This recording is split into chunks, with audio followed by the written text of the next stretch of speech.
Life is serious. We're here to instruct, to grow, to learn, and to get the best we possibly can. It's important because some people do really well, while others struggle. So, let's think about that carefully. Winning or losing, succeeding or failing, it all matters. We need to take our future seriously, for ourselves and our families. That's why the first step to having a great year is to get serious.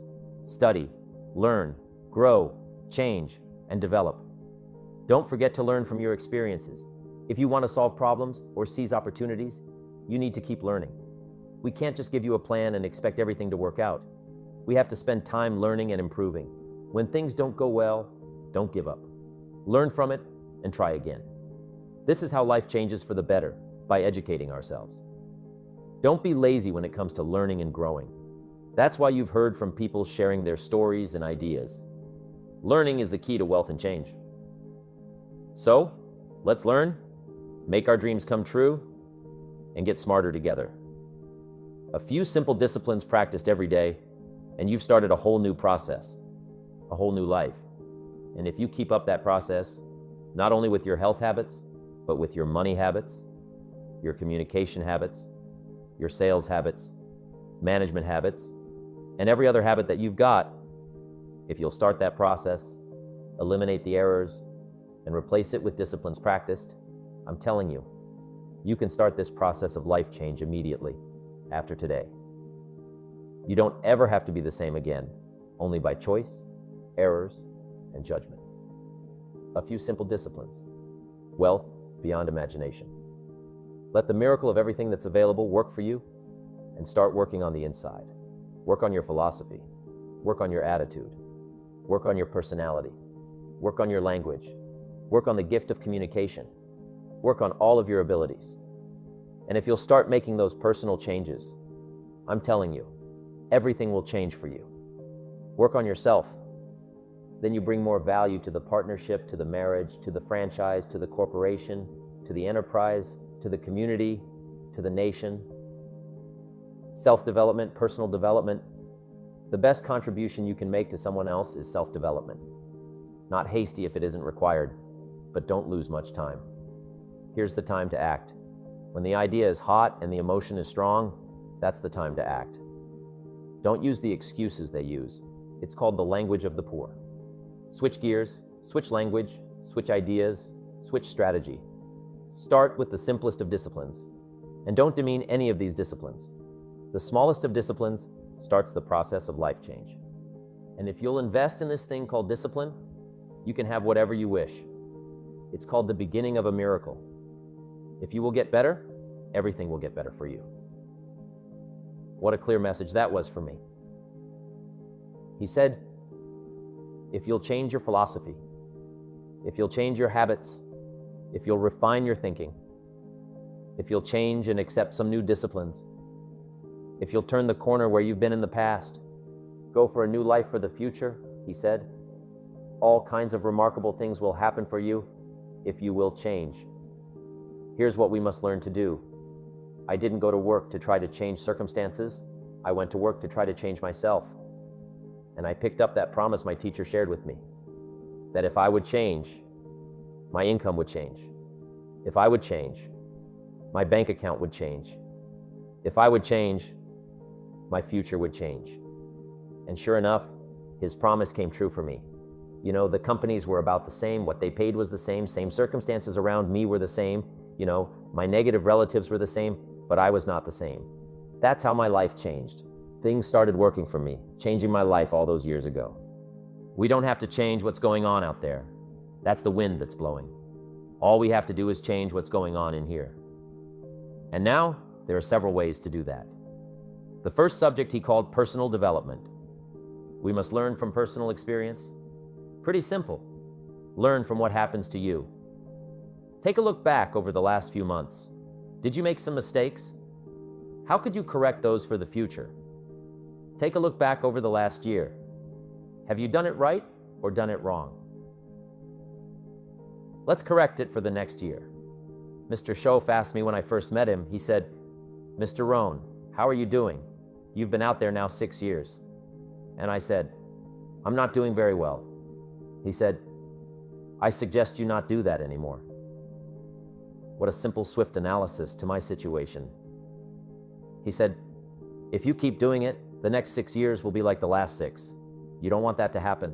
Let's make the changes. So, learn from your personal experience. Second, other people's experiences. That's me, other people. That's your teacher. That's your friends and colleagues, the people you meet that can pass along to you their experiences. What's happened to them, the mistakes they made, how they corrected them, how they changed their health and changed their bank account and changed their income and changed their future. Other people. Now, there are 2 kinds of people to learn from. One is failures. It's too bad failures don't give seminars, right? That would be valuable. Have them tell you how they lost it all and threw it all away, threw their health away and threw their friendships away, and things didn't work out well. That would be valuable. But now then, we must also learn from positive people that have done well. They've got the health. And so we ask them, how did you become so healthy? They've got the skills, so we ask them, how did you become this skillful? They've got the income, so we ask them, how did you get here in such a short period of time? So now, here's what's important in personal development, in learning from other people. We learn, number 1, by observation. We learn what we see. We watch people that are successful in what they do. In sports, we watch their disciplines. In business, we watch their disciplines. Second, we learn by what we hear. Learn by listening. And then listen to the sermon on Sunday morning. Listen to the lectures. Listen to the teacher. Listen to someone who's got something good to say. And then, number 3, is vitally important on personal development, and that is read all the books. All the books you can possibly read in your lifetime. Mr. Schoff got me started on my library. I've got one of the better libraries. And then I started keeping a journal. One of the major things my teacher taught me was to keep a journal. He said, don't trust your memory. If you hear something good, just make a little note and write it down. So I would suggest you do the same things that impress you. A poem that impresses you when you attend a class, some of the ideas that impress you, jot them down. You read something in a magazine, write some ideas, take those out, put them in your journal. Keep a good journal the rest of your life. This will serve you well. So I want the same thing to happen to you. Value captured that you can resort to later. Go back over it and review it, and let it become valuable to you. Work harder on yourself than you do on your job. Develop the skills, learn the lessons, take the classes, absorb all that is being taught to you these days. And then later on, of course, you can sort it out what's valuable to you and how to refine it for your business and for your life and for your future. But the main thing is to get it and start this process of personal change. Now let's cover the second, setting goals. We need to take a look into the future. In setting goals, it's very simple. Number 1, decide what you want. Just take a little time, sit down and say, what do I want? What kind of skills do I want? What kind of income do I want for the future? Where would I like to go? Places I'd like to visit? Habits I'd like to acquire? Skills I'd like to have? Economics, friendships, people you'd like to meet. When you've thought about what you want for the future, make a list. If the future gets clear, the price gets easier, because you've got to remember, for every promise, there's a price to pay. Everybody's got to pay the price. Everybody's got to do the deal. Everybody's got to do the disciplines. But here's what I've discovered. If the promise is clear and powerful, the price is easy to pay. The first part of the key is to design the promise. Then, what is the price to pay?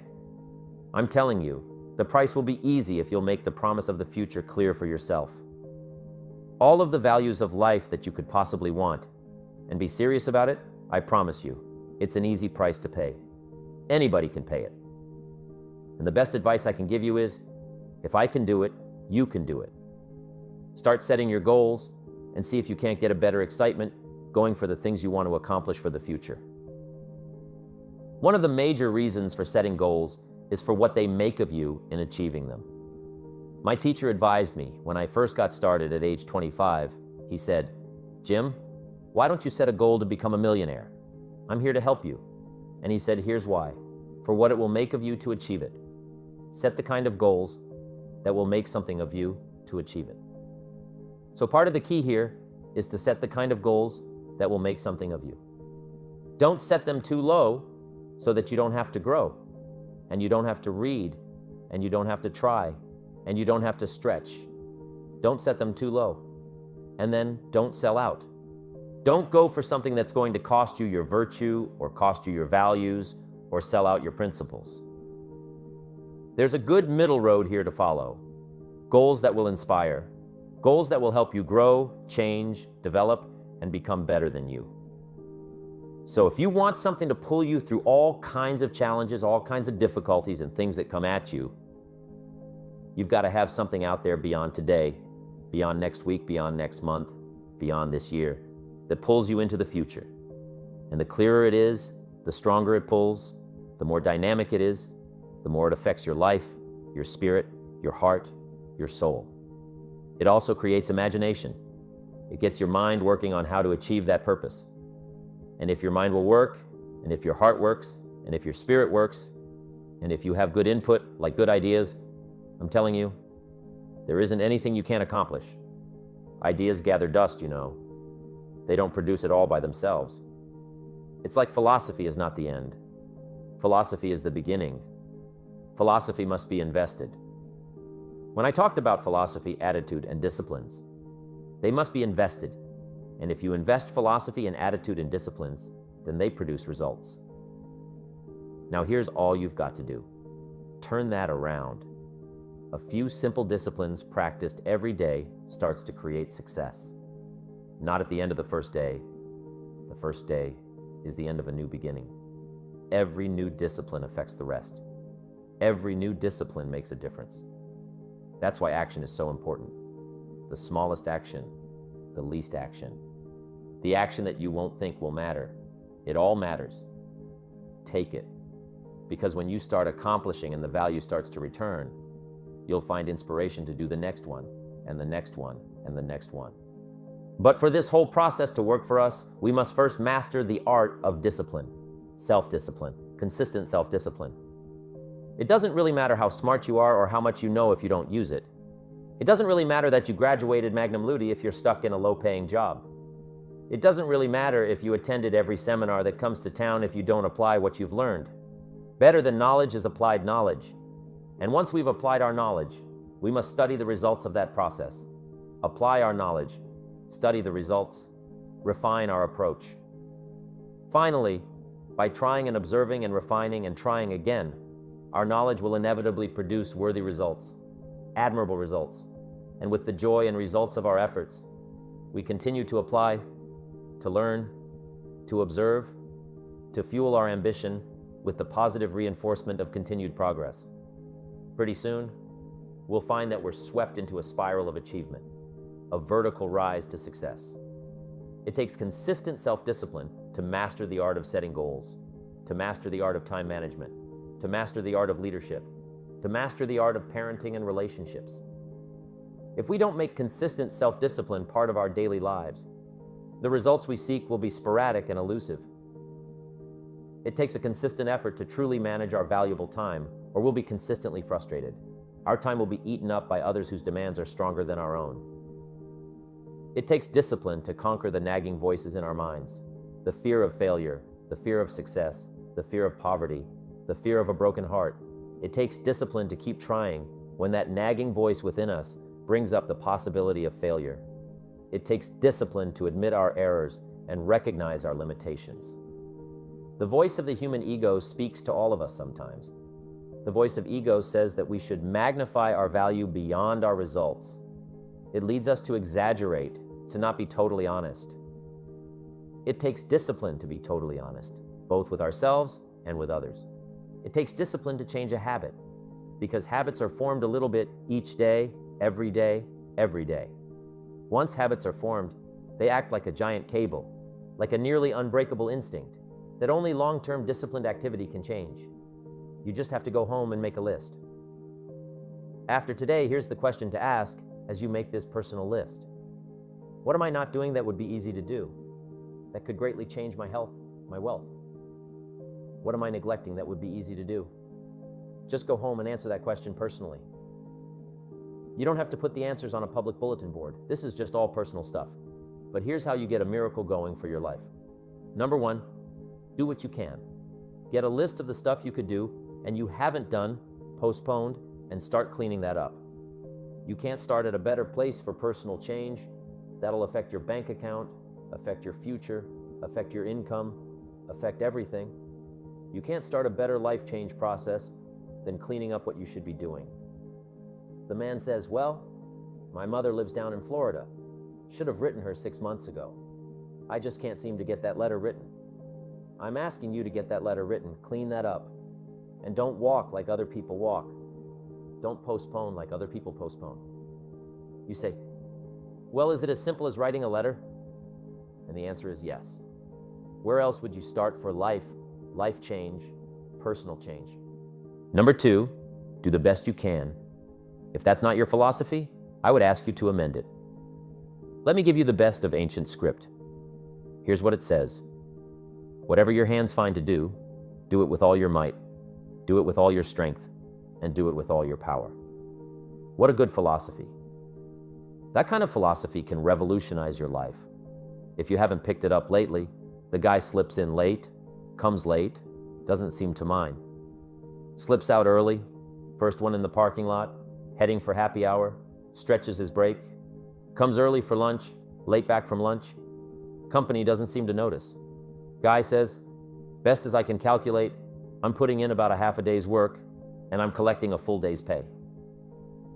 Little does he know, the seeds of his own disaster are already being sown by the weakness of his own personal philosophy. It's not the economy that's going to determine your next 6 years. It's your philosophy about labor, about activity, about miracle, and soil, and seed, and sunshine, and rain, and the economy, and the banks, and the money, and the companies, and the schools, and what's going on. It's your philosophy and your attitude, and then your ability to take action. All of that we call the process of life change. Miracle-working, consistent self-discipline. Set up a discipline when the emotions are high and the idea is strong and clear and powerful. That's the time to set up the discipline. Somebody talks about good health and you're stirred, right? I need to get a book on nutrition. Get the book before the idea passes, before the emotion gets cold. Go for the book. Start the library. Start the process. Fall on the floor. Do some push-ups. Action. You've got to take action. Otherwise, the wisdom is wasted. Otherwise, the emotion soon passes unless you put it into a disciplined activity. Capture it. Disciplines. It's called how to capture the emotion and how to capture the wisdom and translate it into equity. Disciplines. You start walking around the block. It'll inspire you to get an apple. Get an apple. It'll inspire you to get a book. Get a book. It'll inspire you to get a journal. Get a journal. It'll inspire you to grow, develop some skills. All disciplines affect each other. Every lack affects the rest. Every new affects the rest. The key is to diminish the lack and set up the new, and you've started a whole new life process. Here's the greatest value of discipline: self-worth, self-esteem. People are teaching self-esteem these days, but they don't connect it to disciplines. The slightest lack of discipline starts to erode our psyche. One of the greatest temptations is to just ease up a little bit. Right? The slightest lack of doing your best starts to erode the psyche. Instead of doing your best, doing just a little less than your best. Sure enough, you say, well, it's just going to affect my sales. No, it's going to affect your consciousness. It's going to affect your philosophy. Now you've begun, in the slightest way, to affect your own philosophy. Here's the other side of discipline. If there's considerable time that passes between the moment of awareness and the time of our implementation, then that is called procrastination. Procrastination, doing it tomorrow instead of today. Procrastination, an almost exact opposite of discipline. The voice within us says, get it done. Discipline then says, do it now. Do it to the best of your ability. Today, tomorrow, and always. Until finally, the worthy deed becomes instinctive. Procrastination says, later, tomorrow, whenever I get a chance. Procrastination also says, do what is necessary to get by or to impress others. Do what you can, but not what you must. In every circumstance we face, we are constantly presented with these two choices. Do it now or do it later. Discipline and procrastination. A choice between a disciplined existence, bearing the fruit of achievement and contentment, or procrastination. The easy life, for which the future will bear no fruit, only the bare branches of mediocrity. The rewards of a disciplined life are great, but they're often delayed until sometime in the future. The rewards for the lack of discipline are immediate, but they are minor in comparison to the immeasurable rewards of consistent self-discipline. An immediate reward for lack of discipline is a fun day at the beach. A future reward of discipline is owning the beach. For most, we choose today's pleasure rather than tomorrow's fortune. So, how can you get rid of the easy distractions? How can you keep your mind on what you're trying to do? How can you keep an attitude of doing it all and doing it now? How can you make the choice of discipline over procrastination? How can you stay focused on your ambitions? How can you avoid conversations at the water cooler? You can keep your focus on your work. You can get it done today instead of tomorrow. You've got to really work on your consistent self-discipline on a daily basis, or you'll find yourself distracted by negative thoughts, distracted by negative people, distracted by water cooler chatter, and pretty soon, depending on the type of people you've associated with, distracted by your doubts within yourself. Never underestimate the power of influence and associations, and never underestimate the power of your own consistent self-discipline. Now let's take a closer look at discipline, at the 3 steps to becoming disciplined. First, true discipline. Discipline is not the easiest option. Most people would rather sleep until 10 than get up at 6 a.m. It's easier to go to bed late, sleep late, show up late, leave early. It's easier not to read. It's easier to turn on the television than to open a book. It's easier to do just enough than to do it all. Waiting is always easier than acting. Trying is always easier than doing. Imagine what life would be like if we didn't have to make our bed in the morning, or keep our garage clean, or pay our taxes, or show up for work tomorrow. Wouldn't it be fascinating? What do you suppose would become of us? Not much. For whatever the reason, the system we live in and contribute to is designed to make the easiest things in life, the most unprofitable, profitable. Seems to be the most difficult our world is, and always will be. A constant battle between the life of ease and its momentary rewards, and a life of discipline and its far more significant rewards. Each has its own price. The price of discipline or the price of regret.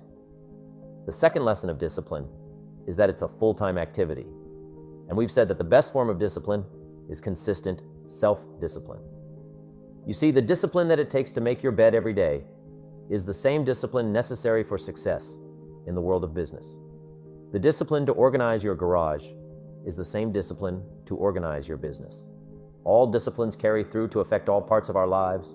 If we're disciplined in just one area and lazy in another, guess what? Pretty soon, the lazy side will creep in and destroy the disciplined side. The bad habits in one area of our life will eventually destroy our self-discipline in the areas we've been working on. Consistency cannot be inconsistent. Discipline is the mind being trained to control. Discipline is a set of standards we impose on ourselves, a personal code of conduct. Once we adopt these standards, we commit to honoring them, and if we don't, there can be no disciplined activity.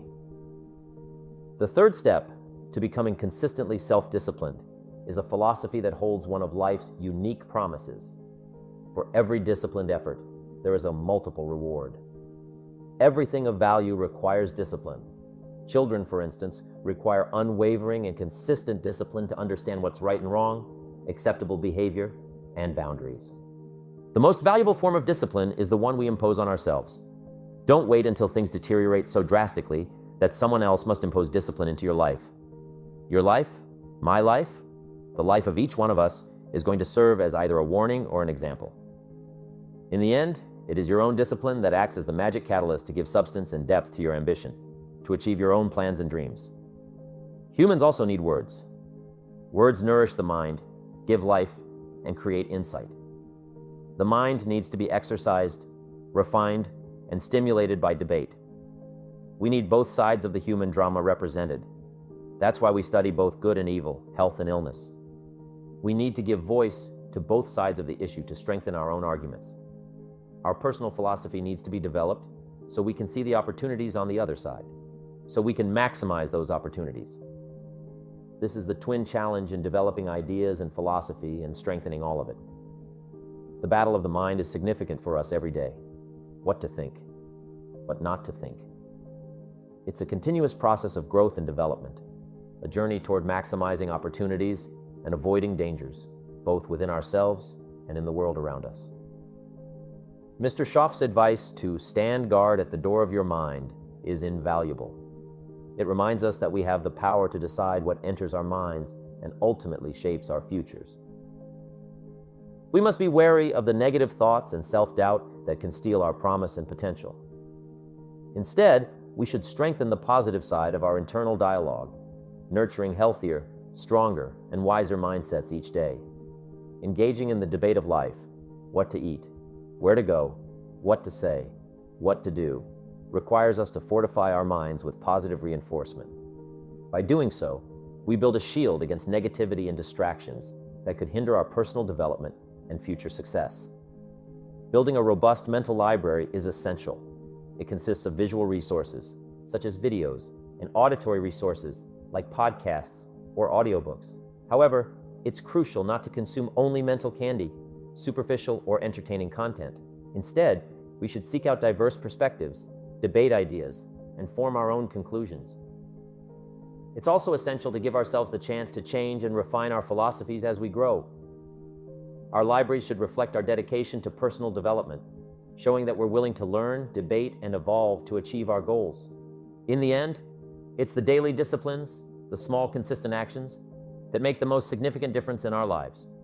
By committing to these disciplines, we can chart a course toward our desired future, avoiding disillusionment and ensuring that we arrive where we truly want to be. Now is the time to fix the next 10 years. Sometimes we need to confront reality and truth head-on. When I met Mr. Schaff, I was 25 and he was 44, bringing a wealth of experience and asking me tough questions.